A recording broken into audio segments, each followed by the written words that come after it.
Good morning, all dear students. Today we will discuss about the use of let.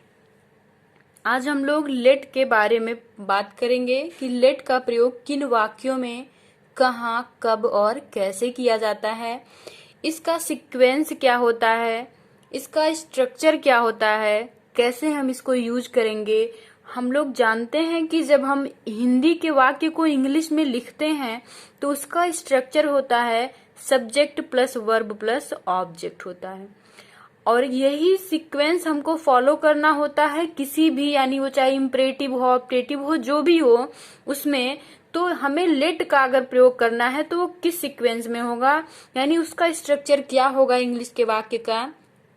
इसमें जब वाक्य यानी late का अर्थ ही होता है दो, क्या होता है दो, यानी हिंदी में जब कोई भी वाक्य ऐसा होगा जिसके अंत में दो शब्द लगा होगा, जैसे उसे पढ़ने दो, उसे सोने दो, मुझे खाने दो, उसे अंदर आने दो, चलो आज दौड़ा जाए, या फिर इस तरह से प्रस्ताव वाली कोई बात हो जाए, चलो उसे पीटा जाए, चलो डांस किया जाए, आओ एक साथ खाना खाया जाए, यानी इस तरह का वाक्य अगर होगा कि जब हमारा कोई प्रपोजल मतलब कोई प्रस्ताव वाली बात होगी, या फिर वाक्य के अंत में दो लगा होगा, जैसे उसे जाने दो, उसे खाने दो, उसे पीने दो, उसे टहलने दो, मुझे पढ़ने दो, इस तरह का और निगेटिव भी भाव रखता हुआ होगा, तो ऐसे वाक्यों में हम लेट का प्रयोग करते हैं। सबसे पहले हम देखते हैं कि इसका स्ट्रक्चर क्या होगा। तो लेट प्लस किसी भी जो हमारा वर्ब में यानी जो ऑब्जेक्ट आएगा उसका हम जो प्रोनाउन होगा उसका ऑब्जेक्टिव केस लिखेंगे। ऑब्जेक्टिव केस का मतलब होता है जैसे आई का मी हो गया, ही का हिम हो गया, सी का हर हो गया। जैसे हम लोग देखते हैं सबसे पहले इसका स्ट्रक्चर क्या होगा। स्ट्रक्चर होगा लेट प्लस ऑब्जेक्टिव केस होता है, इसके बाद वर्ब की फर्स्ट फॉर्म रहेगी प्लस अदर वर्ड होगा।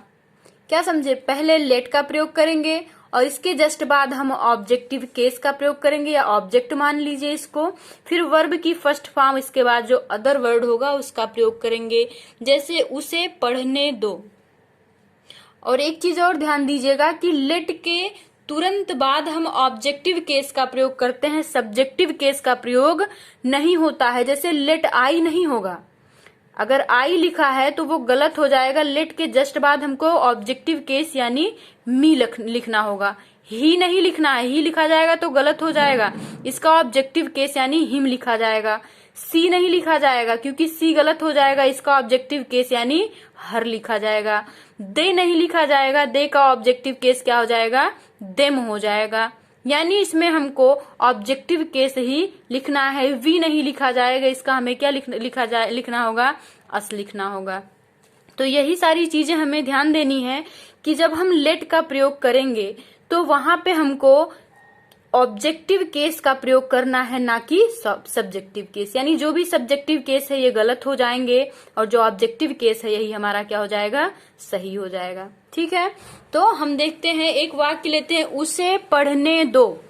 उसे पढ़ने दो। अब सबसे पहले हमको क्या लिखना है, सीक्वेंस के अनुसार हमको क्या लाना है, लेट।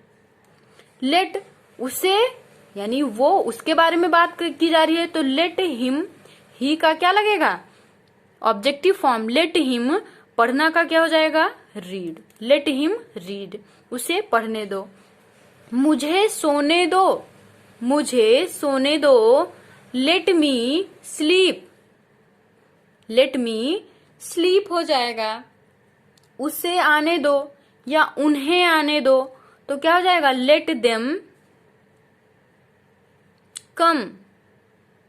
बात समझ रहे हैं ना आप सभी लोग कि हम लेट के जस्ट बाद जो हमारा सब्जेक्ट होगा यानी उसे, मुझे, जो भी वाक्य में होगा उसका ऑब्जेक्टिव केस लिखेंगे और उसके जस्ट बाद हम वर्ब की फर्स्ट फॉर्म लिखेंगे। अगर इसके बाद और कोई सब वर्ड होता है तो हम उसकी अंग्रेजी लिखेंगे। इतना सिंपल है। अब एक चीज और ध्यान दीजिए, अगर इसी में कोई नाउन हो गया, जैसे मुझे पेन दो, मुझे एक गिलास पानी दो, इस तरह का वाक्य हो गया, तो देखिए पानी हमारा नाउन है। पानी क्या है, नाउन है। पेन भी हमारा नाउन है। अगर ऐसे वाक्य आ जाते हैं तो वहां पे हम लेट का प्रयोग नहीं करते, वहां पे हम गिव का प्रयोग करते हैं। तो ये चीज तो पहले क्लियर कर लीजिए कि हमको लेट का प्रयोग करना कहाँ पे है। जहां पे हमारा क्या होगा, नाउन ना हो करके वर्ब होगा। क्या होगा, नाउन ना हो करके वर्ब होगा, तो वहां पे हम लेट का प्रयोग करेंगे। यानी जहां लेट का यूज होगा वहां पे हमको क्या ध्यान देना है कि वर्ब होना चाहिए। ठीक। और जहां पे नाउन होगा वहां पे हमको किसका प्रयोग करना है, गिव का प्रयोग करना है। ठीक। यानी ये दो, इसका भी मतलब होता है दो या देना। ठीक। तो जहां पे नाउन होगा वहां पे हम गिव का प्रयोग करें। जैसे एक गिलास पानी दो, तो क्या हो जाएगा, गिव मी 1 ग्लास वाटर हो जाएगा। मुझे पेन दो, गिव मी पेन। इस तरह का वाक्य हो जाएगा। तो जहां पे नाउन होगा वहां पे हम गिव का प्रयोग करेंगे, और जहां वाक्य में वर्ब होगा, यानी मुझे सोने दो, सोना वर्ब है, मुझे खाने दो, खाना वर्ब है, मुझे दौड़ने दो, दौड़ना वर्ब है, तो जहां पे वर्ब होगा उस सेंटेंस में हम लेट का प्रयोग करेंगे, और जहां पे नाउन होगा वहां पे हम किसका प्रयोग करेंगे, गिव का प्रयोग करेंगे। इसका ध्यान दीजिएगा आप सभी लोग। और दोनों के साथ ऑब्जेक्टिव केस ही आएगा, यानी यहाँ पे गिव के साथ आई नहीं, यहाँ भी मी का ही प्रयोग होगा, यहाँ भी ऑब्जेक्टिव केस का ही प्रयोग होगा। अब और कुछ हम लोग वाक्य देखते हैं। अगर निगेटिव है वाक्य, तो जैसे हमने कहा कि उसे आने दो, लेट देम कम।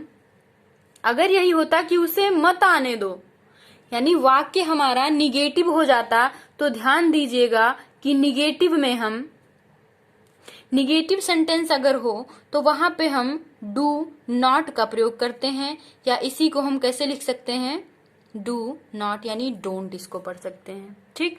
तो क्या हो जाएगा, डोंट का प्रयोग किया जाएगा, यानी डू नॉट का प्रयोग किया जाएगा। इसका हम लोग सीक्वेंस देखते हैं। सबसे पहले क्या सीक्वेंस होगा, तो हो जाएगा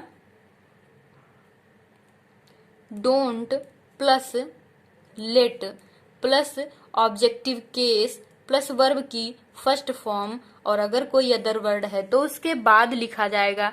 तो मैंने एक सेंटेंस लिया, मुझे पढ़ने मत देना, डोंट लेट मी रीड।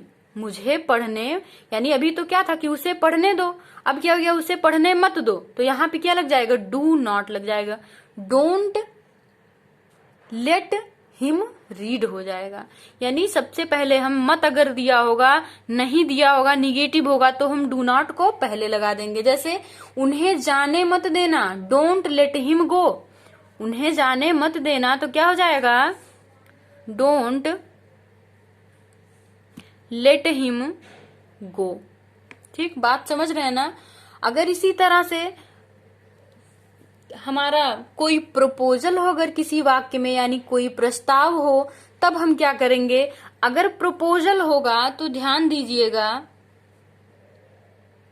अगर प्रपोजल्स वाले हमारे सेंटेंस हैं तो हम लेट के साथ किसका प्रयोग करते हैं, अस का प्रयोग करते हैं, और इसके बाद, यानी ये तो ऑब्जेक्टिव केस हो ही गया, और इसके बाद हम वर्ब की फर्स्ट फॉर्म लगाते हैं, इसके बाद हमारा अदर वर्ड आता है। जैसे चलो आज दौड़ा जाए, चलो आज दौड़ा जाए एक प्रस्ताव है ना कि चलो आज ऐसा किया जाए, यानी ये सजेशन भी है, प्रस्ताव भी है, सलाह भी है, जो भी मान लीजिए। चलो आज दौड़ा जाए, लेट अस रन टुडे। क्या हो जाएगा, लेट अस रन टुडे हो जाएगा। चलो उसे पीटा जाए, चलो उसे पीटा जाए, let us beat him, let us beat him. हम पूरी उम्मीद करते हैं कि आप लोगों को समझ में आ रहा होगा। अगर नहीं समझ में आएगा तो प्लीज वीडियो को दोबारा देखिएगा, तिबारा देखिएगा, कैसे समझ में नहीं है, क्योंकि कॉन्सेप्ट सारे क्लियर करते हुए चल रही हूं मैं, तो समझ में भी आना चाहिए। वीडियो को एटलीस्ट 2 बार जरूर देखना, क्योंकि आज के बाद लेट में प्रयोग नहीं, लेट में कोई भी किसी को दिक्कत नहीं होना चाहिए। तीसरा सेंटेंस, जैसे चलो डांस किया जाए, लेट अस डांस। चलो मूवी देखा जाए, लेट अस वॉच मूवी टुडे। चलो आज मूवी देखा जाए, तो क्या हो जाएगा, let us watch movie today हो जाएगा। आओ एक साथ खाते हैं, लेट अस ईट टुगेदर। आओ एक साथ खाते हैं, तो क्या हो जाएगा, लेट अस ईट टुगेदर। बात समझ रहे हैं ना।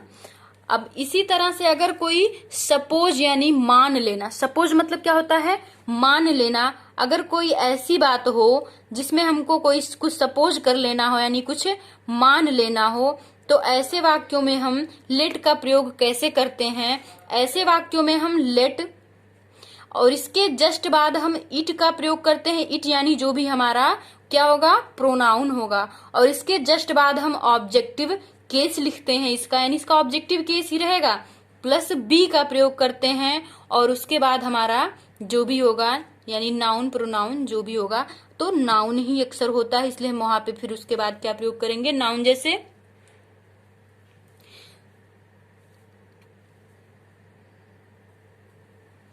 कोई भी सेंटेंस लीजिए, late you be a doctor, यानी मान लो कि तुम एक डॉक्टर हो, तो क्या हो जाएगा? Let you be a doctor. मान लो कि तुम एक इंजीनियर हो, let you be an engineer.